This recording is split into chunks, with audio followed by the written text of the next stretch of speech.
And we're live. Good morning, everybody. This is John Sfiokla calling you from, or talking to you from beautiful Marshfield, Massachusetts, as we say down here, where it's wicked nice out here.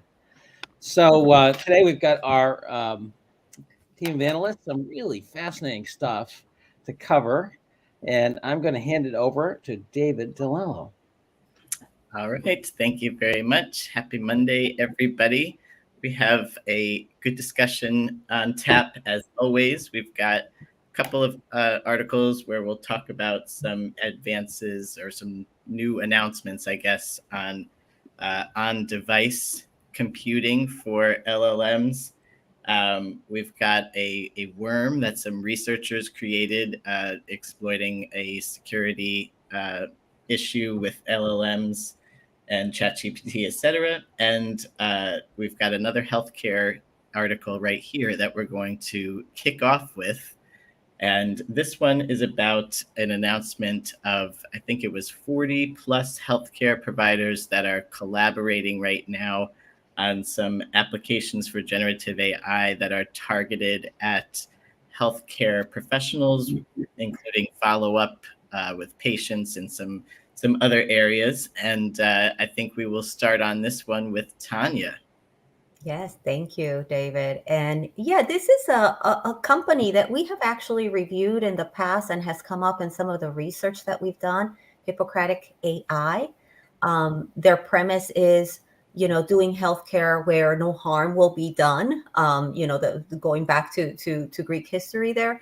Um, and like you said, it's 40 health systems that have come together to work on this. And their premise is not to try to solve the, hey, we're going to tell you what disease you have, but more about care management, post-discharge follow-up, wellness, and health risk assessment. So they're trying to alleviate the burnout of clinicians of trying to do these administrative tasks and use the LLM that they're building for these tasks. In the article, they talk about their LLM is more accurate than some of the other ones that are in the market as far as healthcare goes.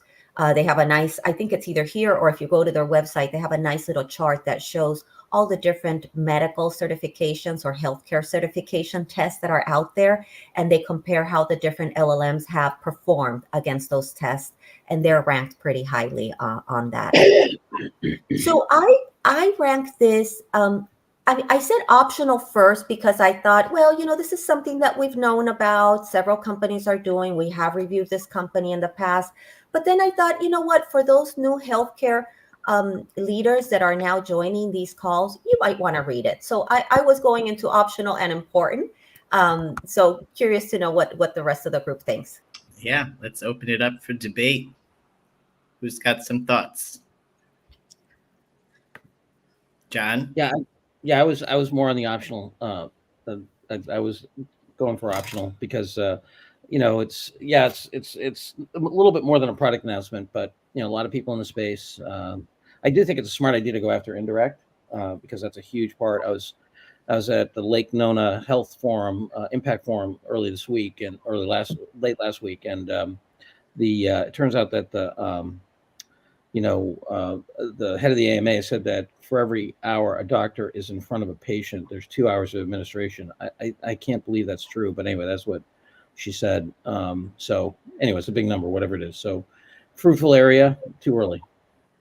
Yeah, I also was optional just because we already reviewed a couple similar to that. A lot of people are going at this space, and it's a very important space, but there's really no news here per se. All right. Sounds like you got pushed in the optional direction, Tanya, which you were up for. So Yeah, sounds good. we will go optional on this one, and we will go to this next article, which is a bevy of announcements that Qualcomm apparently made at Mobile World Congress. Yeah. So they are now offering their own model hub where developers can come and access models that are specifically tuned to work on Qualcomm hardware for on-device compute. That's the main announcement here. And then there's also a little side announcement at the bottom about how they're releasing a product that allows like network optimization using AI. So I assigned this one to myself, so I will kick off the discussion. I was borderline optional and important, I think leaning more towards optional. I mean, I think we're discussing the move to on device for running the LLMs and LMMs as they articulate here. So this is certainly not a first. I think it's a nice attempt for Qualcomm to kind of make some plays similar to competitors like NVIDIA and other chip providers to try to bring developers to them and use their optimized models so that they hopefully use their chips. They also note that these models, these optimized models, are available on GitHub as well, so you don't necessarily have to go here. So I'm finding this optional, but I could be swayed. Who has thoughts? Yeah, I'm coming in on essential. Look, this is that Qualcomm ships about 30% of the chips in smartphones, so this isn't just another whatever company, right? I'm sure Adam will talk about. Adam and I were talking about. I think models at the edge is going to be bigger than models at the center, and Qualcomm has enough scale and capability that they can actually have a whole ecosystem. A lot of people talk about building their ecosystem and Apple and so forth, but these folks are the leader in this stuff. They're all over Hugging Face, and they've got near-term optimization issues on that they can use this stuff on, like the network optimization, which is a critical issue, right? Primary demand for bandwidth on devices continues to outstrip supply. And this is the gorilla in the space doing real stuff. And I think 24, 25 is going to be the birth of, a ton of intelligence at the edge. I think this is absolutely essential. Maybe I don't know whether I would go up to essential, but I was thinking important for the reason that John stated. It's their presence is quite broad, and they are really focusing on enabling apps on the phone. That's a vertical space. They're good at that. They have assembled a set of capabilities that would spur the growth of this type of apps. So it is an important, even though it's a product announcement, it's an important announcement. But and we've seen with the Rabbit product, right? How quickly it sold out. Yeah. So I agree. I mean, it's smartphone, it's end devices, that are going to be specialized with this. So I think it's an important trend to track. Yeah. So John, you were going to say it's essential again. Yeah. So go ahead. Yeah, but it's not just phones. It's IoT. Right? Yeah. It's end devices. It's automobiles. I mean, these are the folks in the cars. It's glasses, right? At some point. Dude, I thought you'd be able to this. I mean, you love factories, man. This is how factory stuff's going to happen. I mean, way before robots that you were making the argument for. This stuff's actually, this is not future stuff. This is now. No, but I agree. It's important. Why do you think it's essential? See, the reason I'm not. Let's back. The reason I'm not putting it as essential is because we were cautious about this type of stuff, right? They have a huge install base. They're good at introducing products. So give them that. But it hasn't yet taken up, right? So it is another try to put a platform out there to be the lead in these spaces. So that's why I'm not going essential, I'm going important. I give you that, but I'm not quite ready to make that essential. We've reviewed several other players in this space coming up to here, which is why I thought, okay, this is another one entering the arena. And I was borderline optional important, but it seems hard to go essential when they're not the only game in town, and they're certainly not the first game in town, and we're not sure who's going to kind of emerge as the faster horse. I'm kind of with Luda, but let's get one more opinion. Adam, what did you think? I think it's important. I think it's important for our audience to understand the shift to on device, right? It has some major benefits. Right, there's enhanced privacy when you have it on the device. You have faster processing times. You don't have the same reliance on the cloud and the internet connectivity. Apple's talking about what they're going to be bringing to market later this year, potentially with AI, and same sort of thing. They have the vertical integration. It's important for our executives, if they aren't already aware of it, to be considering in their roadmaps how they're going to be addressing this trend and how they're going to be addressing this within their own industries. I'm on the edge, John, honestly, with Essential as well. But yeah, I'll leave it there. I think I'd come in on important overall, and it's something I don't know if it's going to come up like if they get caught tomorrow, someone asks them about it and they didn't know, but absolutely, when they have time over the weekend or when they get a minute, this is something they want to be across. All right, you get one more shot to make a 30-second plea, John, and then we have to move on because we got four articles. I just want to bring Andrew Becker in, who's coming in from X. And he said, Qualcomm announcement is very important and can change a lot of roadmaps and plans. That's why I think it's essential. If I'm Jamie Dimon I'm working with Jamie Dimon at JP Morgan, I got over 300 generative AI apps out there. I have to know about this because it's going to be on device. All right, I don't know. It's 3 against 1 though here, John. So I think majority is going to have to rule, and we'll go with important. But I promise when we release our newsletter, which for those tuning in right now, I dropped a link in the chat. I don't know if it went to all chats because we have difficulties with that over here. But if you want to receive our summary of what we discuss here, which gives you all of this in 2 minutes, you can go to our website, GAIinsights.com, and sign up for our newsletter to get this summarized for you. So we're going to go important, but I'll make these notes, John, that you were a strong essential. And we will move on to the next article. Here come the worms. So we have some researchers that in a sandbox on their own side, developed a worm that can move from one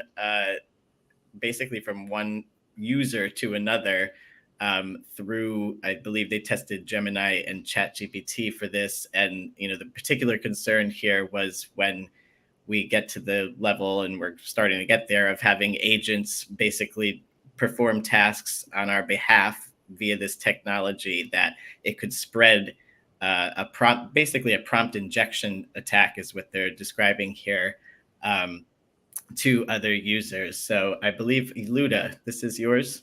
Yes. They call this worm Morris 2. In remembrance of the first worm that was released in 1988, I guess, from MIT by a Stanford researcher, Robert Morris, who was then indicted for doing that. So it is a very serious threat. And I rate it as important and John, in this case, I might be thinking essential, because this is a very documented, researched, and tested way of showing how this can propagate. And it is very serious. People absolutely have to know about how it can be done. And in the world where we are really expecting AI agents to be everywhere and do tasks for us, screen our mails, whatever, this is really real. It's not released yet to the public. They wrote an article. They haven't published it. They will. And this will be in the hands of attackers that would make it even more serious. So I think it's certainly very important, if not essential. I was between optional important, and I'll dial it back a little bit in terms of the hyperbole, right? This thing can't self-propagate. What it does, the terminology it actually uses is it's referred to as an adversarial self-replicating prompt, which is a really fancy way of saying that when the prompt goes in, the response has a prompt in it, right? But without user action, or in, they say, 2 to 3 years, when these things are doing emails on our behalf, then that prompt could get sent to someone else who does the same thing. So this isn't like, it's just going to propagate across the whole internet and take over all our computers, which is sort of the way they make it sound. But in the article themselves, they talk about this being a threat in 2 to 3 years. And this is just really theoretical at this point. And mostly what they're doing is some pretty clever prompt injection and prompt craft to get the response to contain the same prompt so that it can propagate itself. Right. So I'd say it's on the border between optional and important. I don't think it's that big a concern yet. Yeah, but if you don't take it literally, what they say, they're showing, and maybe it's by design, they're showing the simplest way of doing it. And as a programmer, you're sitting here thinking, oh, but I can do this and I can do that, right? On top of this. So smart people will make it much, much more dangerous than it is. So, and that's what I was thinking. So it just, the reason I say maybe essential was because I just think that CIOs, the folks who are releasing these applications, need to be warned against these things. Yeah, to me, I was in the middle. I was at important for some of the reasons that you said, Adam. But also, I mean, we're seeing pretty clearly that the red teaming going on at some of the big providers may not be quite up to snuff, right? I mean, it resulted in something somewhat innocuous with Google's product in that, it was taking, diversity a little bit too far to the point of inaccuracy. But, the red teaming is meant to prevent things like this too. So I kind of split the middle on important on this one. John, did you have any thoughts? You're on mute. You're on mute, John.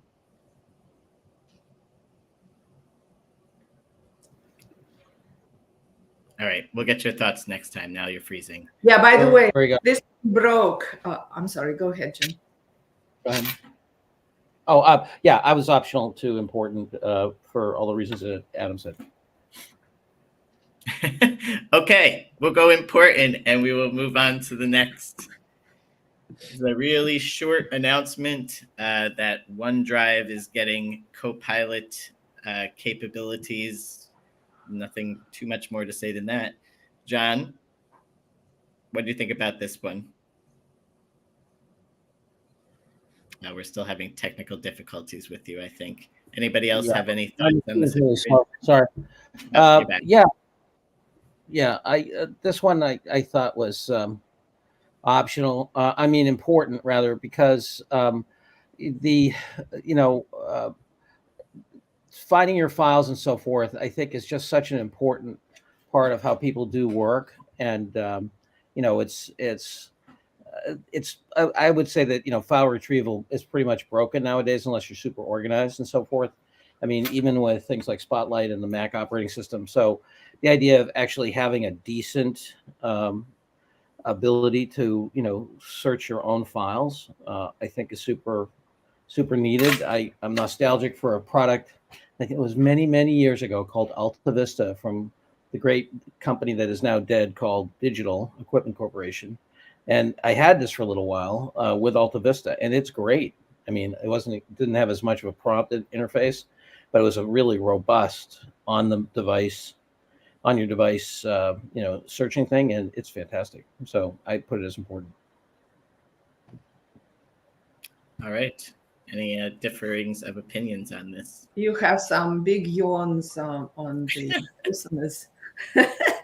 Optional, they say. What did you think, Luda? So I think it's optional in my book. It's a good capability, but I think we'll see it across the board. So it's good advancement, but I think it's optional. You're getting your enthusiasm tempered, John, on both these announcements today. I will chime in here, Dave. I would say important based on how we have reviewed in the past announcements that have come from Microsoft, because we are catering to the enterprise leader. And in most cases, our enterprises are using Microsoft products, especially the OneDrive and those type of things. So I think that while it's a product announcement and we already know a lot of Copilot, that they're putting it into so many of their products, I do think that it's worth, for how short it is, for our leaders to read it. Also, it talks about integrations with some of the other products that they have. So I would say important because it's a product that many enterprises use. Let me jump in. So my company was one of the 600 worldwide that was part of the early access program for M365 Co-pilot. So I've already been using Co-pilot with the Office suite for a little while, and we already have the capability to search OneDrive for documents. That's something we already have in M365. This is an extension of that capability. It's not really, and we'll have to wait and see exactly how much more is promised through this. So it isn't like we couldn't already use Copilot for OneDrive. It'll now fetch your files and summarize them versus finding the files and then having to summarize them separately. So this is a step change in my opinion, and I'd consider it optional. Yeah, Michael Novak says we're in the state that if they didn't have it, now that would be news. All right, so you got 2 optionals and 2 important. David, you're the tiebreaker. We're making it hard on you today. I know, geez. I'm gonna say that, Adam, I get your point, but I think you're among only 600 people that had that, and so other people may not have awareness that, or had figured out that you could use it in that way, and this is an extension. So I'm going to say important with an asterisk. When I send the daily email, I'm going to say you don't necessarily need to read this, but just know that this capability is now available, since as noted that a lot of people are using Microsoft. So we'll go with a soft. My point was it was already available. Okay, soft. Yeah, it isn't now available. That's my point. It's optional. All right, soft important, and we will move on. Okay, New category, soft important. All right, so we've got H2O AI. I kind of forgot about these guys after a while. I feel like we haven't talked about them. They have released a new LLM, and again, we're talking about an LLM that's useful for edge computing specifically. They've tuned, I believe, other models to achieve this, if I'm not correct. I think they were using some open source like Llama, etc. So I'll be curious how we rank this one based on the lively discussion on the last one. So let's get kicked off on this. I believe I assigned Tanya. Yes. So I went with optional on this just because we have reviewed other LLMs that are doing this, that are specialized for edge device. And then I was thinking, well, based on the discussion that we just had, I do think that as a trend, as we've said before, the trend that now AI is moving to the edge, right? That people want to be able to use LLMs without having to have internet access, right? And they want that for many reasons. 1, accessibility, but 2, and I bet this is the most important one, right? Is the privacy, right? They keep it all within their phone, within their PCs. I started with optional because I was thinking from an LLM perspective. We have already discussed other ones that are doing this. We've discussed some of the devices like Rabbit, like I said earlier. Then I'm going into, well, as a trend, it should be important. Everyone should be aware that this is going on. The other thing that I liked about the article pointed out about this specific company is that they're being very open. Obviously, it's an open source, but they're being very open on how this model was built. They said it was all the information was uploaded into Hugging Face. I haven't gone to look at it, but it says that it's very, very. They're really describing how they're making the decisions. So I thought that was good to know, right? And then how can you add more information for it to learn as well? So I thought that was another good thing.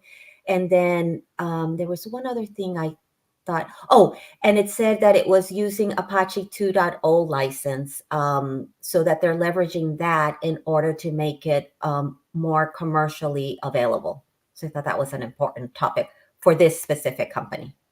Okay. But overall, I went optional. All right, optional. What do we have here? Option.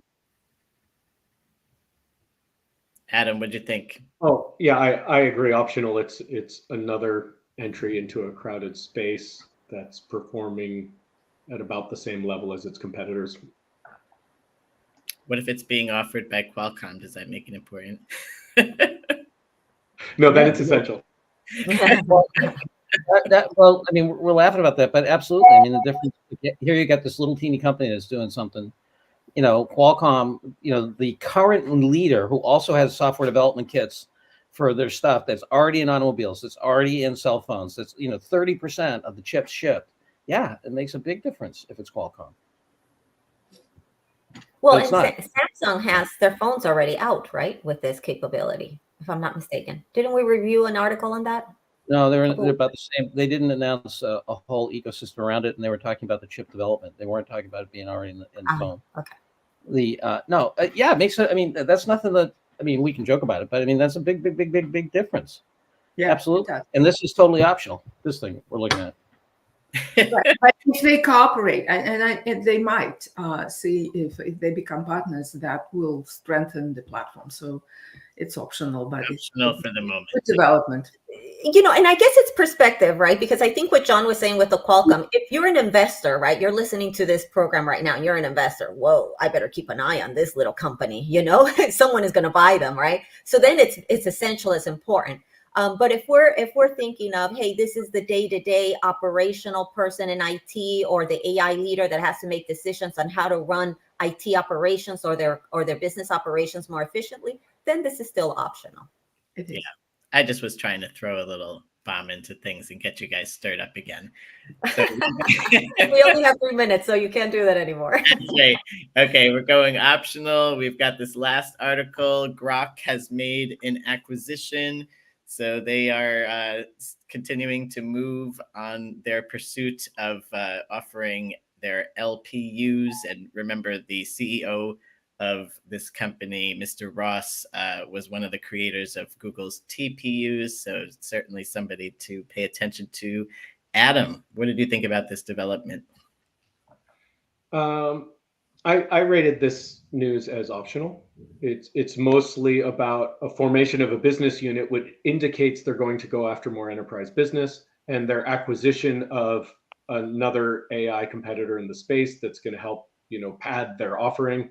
But there aren't very many details, and exactly how it's all going to pan out isn't really clear yet, nor how their LPUs will be integrated into this offering. So I think this itself is optional. I agree. Couldn't have been said better than what Adam just said. All right. Well done, Adam. You've silenced everybody, as we see tonight. And quickly, because I gave us 2 minutes. You know, no easy feat. So quick summary of where we are. So we had basically a split of 3 important articles, 3 optional, the important being Qualcomm, which was nearly essential and very enthusiastically argued by John. We have the worm, got an important. We had a lot of differing opinions there. We have a very soft important on OneDrive, you know, very close on that one. And then optional, we have this announcement, the H2O and the healthcare consortium. So that's what we have for today for you folks. Again, if you want to get our 2-minute summary of this conversation, please go to our website and sign up. I dropped a link in a couple of the chats. Hopefully you got that. We'll keep doing that for you. And we will see you guys again tomorrow. Have a good one. David, don't forget to tell people about the Learning Lab tonight, which starts at 7 Eastern. I mean 6 Eastern. And I don't know what our topic is tonight. I do not. But come and join us and learn away. Yes, so I believe it's Chris Brock. I think it's Chris Brock tonight. I don't know exactly what his topic is, but he's a really smart fellow that's always got some interesting things to say. So do join us tonight. There is links to that in our LinkedIn as well. And we will see you all tomorrow. Bye-bye. All right. Bye-bye.